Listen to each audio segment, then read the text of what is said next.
अक्सर लोग कहते हैं हाँ इसको तो इमोशनल कुछ ज़्यादा इमोशनल है, हर वक्त होती रहती है। और फिर यूजुअली ऐसा देखा है कि विमेन के अंदर रोने की टेंडेंसी होती है, वो जल्दी से रो जाती है। तो रोने का मतलब ये नहीं है कि वो इमोशनली ब्रेक हो गई है, और ऐसा हर बार नहीं होता है कि आपको रोने से ही हल्का फील हो।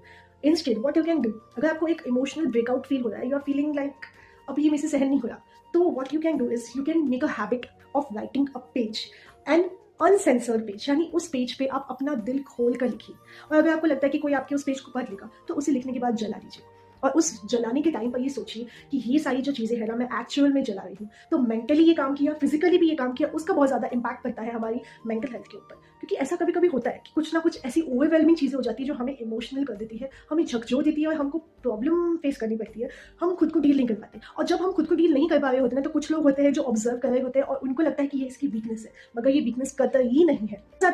जितना ज़्यादा हम इमोशंस को सप्रेस करते हैं ना, उतनी ज़्यादा एंग्जाइटी हम लेकर चलते हैं अपनी बॉडी में, अपने थॉट्स में। और जितना ज़्यादा हम अपने अपने इमोशंस को एक्सप्रेस कर देते हैं, चाहे वो किसी भी फॉर्म में हो, जैसे मैंने बताया जर्नलिंग आप कर सकते हैं। अगर आपको म्यूजिक बजाना आता है तो आप अपने उस इमोशंस को म्यूजिक में निकालिए। मैं यूजुअली किया करती थी तांडव डांस। तो जो मेरा पर्सनल फेवरेट है वो है शिव तांडव स्तोत्रम के ऊपर डांस करना, जब मुझे बहुत ज़्यादा इमोशनल इम्बैलेंस हो रहा होता है। तो dance is also a form of expressing emotions, तो आप उसको एक्सप्रेस करके निकालिए। या फिर आप कोई एक मंडला वाली बुक रख सकते हैं। तो ये है मंडेला मैजिक, की मैंने अमेज़न से ऑर्डर की थी। इसका लिंक मैं आपको कमेंट में या डिस्क्रिप्शन में प्रोवाइड कर दूँगी। तो it's a very good book and I used to draw it.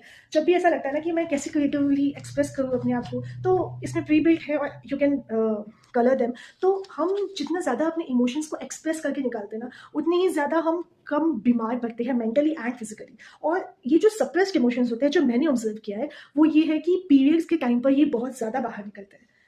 तो वो एक सप्रेशन जो है ना, एक फोर्स होता है जो हार्मोन के नाम के ऊपर ब्लॉक हो जाता है, और वो पीरियड्स के टाइम पर निकलता है क्रैम्प्स के फॉर्म में या फिर मूड चेंजेस के फॉर्म पे। तो अगर हम रोज ऐसी चीजें करें ना, तो आपकी जो पीरियड्स होगी वो आप इसको ट्राई करके देखना, वो थोड़ी स्मूथ जाएगी पहले से। ये चीज़ आप हमेशा याद रखिए कि self acceptance is a form of healing, यानी जब आप अपनी चीज़ों को रिकॉग्नाइज करके एक्सेप्ट कर लेते हैं ना, तो ये कोई गिल्ट की बात नहीं है, ये आपको अंदर से हील करती है। सो बाय एंड टेक केयर।